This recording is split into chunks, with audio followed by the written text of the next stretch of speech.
Even when you feel low, you can still go. Even when you feel slow, you can still go. Even when there's no hope, you can still go. I never answer to no, man, I still go. Go, go, go, go, go, go, go, go. Hello guys! It's me again, Krong TV, at sa video ito pag-uusapan natin ang mga nakakapanabik na pangyayari patungkol sa ating paboritong manga at anime series na One Piece. Sa video ito pag-uusapan natin kung sino nga kaya ang mamamatay sa Straw Hat Pirate. Ang Straw Hat Pirate o mas kilala bilang Mugiwara Pirates ay infamous at powerful pirate crew na nag-umpisa nga sa East Blue. Ang pangalang Straw Hat ay ipinangalan nga after nga ng signature hat ni Luffy na ibinigay nga sa kanya ng red-haired na si Shanks. Sa kasalukuyan, ang Straw Hat Pirate ay binubuo ng 10 miyembro. Maliit na bilang na ito kumpara nga sa typical na pirate crew. Sa unang paglalayag ni Luffy, siya ay nag-set nga ng goal kung saan ang goal niya ay makabuo ng 10 crewmates. Sila ay mayroong former member. Ito ay si Nefertari Vivi who sailed with crew mula Reverse Mountain hanggang nga sa Arabasta Kingdom. Kahit na nga na small size ang Straw Hat, sila ay extremely diverse group na nagtataglay nga ng large variety of backgrounds. Their members' origins range ay mula nga sa ordinarily islanders and workers to bounty hunters, royalty, criminal gang member at veteran pirates. Kung matatandaan, si Jinbei ay dati ngang kabilang nga sa 7 Warlords of the Sea, habang si Robin naman ay active enemy of the crew at one point with Baroque works. Ang Straw Hat Pirate ay mayroong 8 human, 1 fish, and 1 animal with devil fruit powered human. Samantala si Sanji ay nagtataglay ng superhuman modification given to him at birth. Si Frankie naman ay isang cyborg. Si Brook ay nagtataglay ng skeleton body after ma-resurrect ng devil fruit power. Kahit na sila ay mayroong small member, sila naman ay extremely powerful crew na mayroong great potential, as stated by Kuzan noong una nga silang nagkita ng Straw Hat Pirate.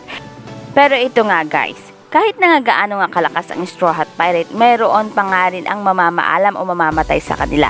Kaya naman ang malaking tanong dito, sino nga kaya sa kanila ang maunang mamamatay? Kaya naman sa video ito pag-uusapan natin yan. Kasi sa totoo lang guys no, kung papansinin sa One Piece series, parang nagpapahiwatig na nga itong si Oda na maaaring mayroon ngang mamatay sa Straw Hat.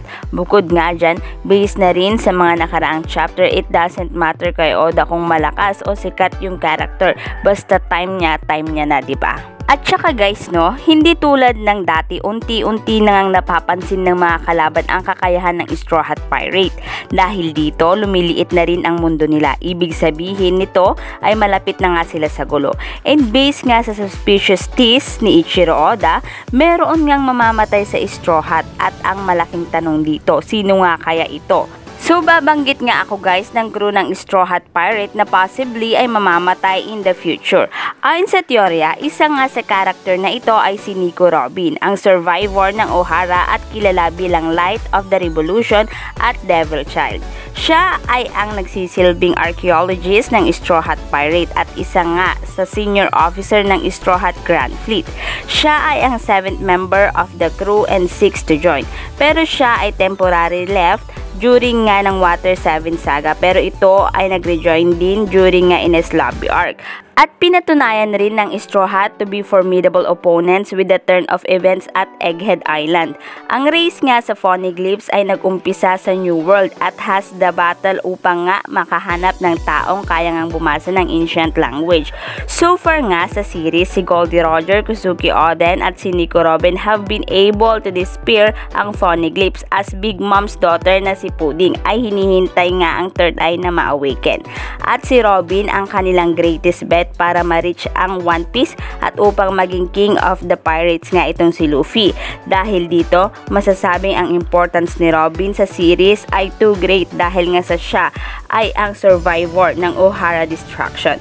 Dahil dito, si Blackbeard at ang iba pang notorious na pirates maski ang world government ay gusto ngang makuha itong si Robin.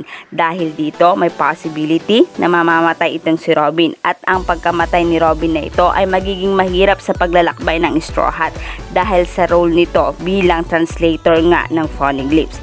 Dahil dito mahihirapan ang Straw Hat na mahanap ang One Piece treasure.